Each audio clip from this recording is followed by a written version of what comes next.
Вот она моя хорошая яблоня. Очень много урожая приносит.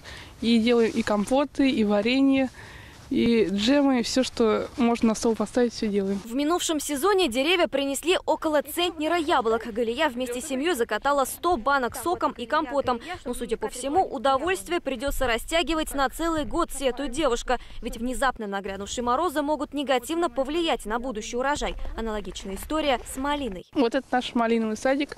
Очень много урожая приносит каждый год. Но вот в этом году, в этом сезоне так получилось, что настали резкие холода. Кустам малины всего 2 года. В идеале многолетнее растение может плодоносить еще порядка 3 лет. Однако обновлять кусты, предполагает девушка, придется уже этим летом. Вот уж кто себя чувствует комфортно в любую погоду, так это облепиха. В морозы плоды становятся даже слаще. Вот она, можете даже ее попробовать. Вкусная? Она очень вкусная.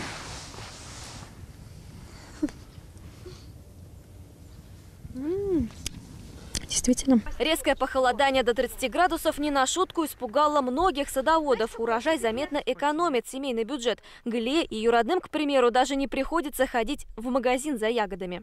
Если прогнозы Галии сбудутся, то дачник потеряет десятки тысяч рублей, которые придется потратить на походы в магазин. Но, может быть, еще не поздно спасти урожай. Рекомендуется штамбов нижней части ствола укрыть.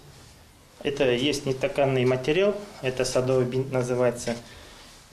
Производится такое обвязывание, или также можно рубероидом вот это полностью закрыть.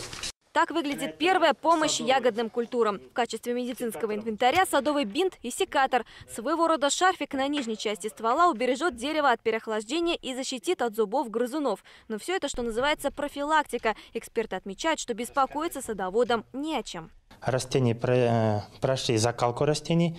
Первые морозы были в конце октября, начале ноября, то есть закалка растений произошло. Плюс избыточные влаги в корневой системе тоже не наблюдается. Это тоже плюс.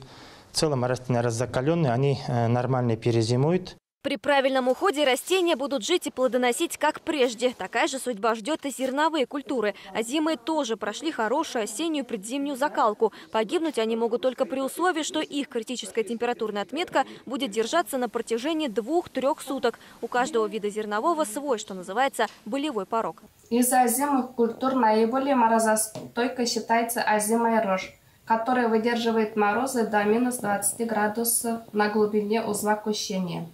Менее устойчивой является озимая пшеница, для которой опасной температурой ниже минус 16, минус 18 градусов. Без урожая республика не останется, заверяют агрономы. Озимые, яблоки, вишня, малина, абрикосы и другие плоды, по оценкам экспертов, пока ожидаются в прежнем объеме.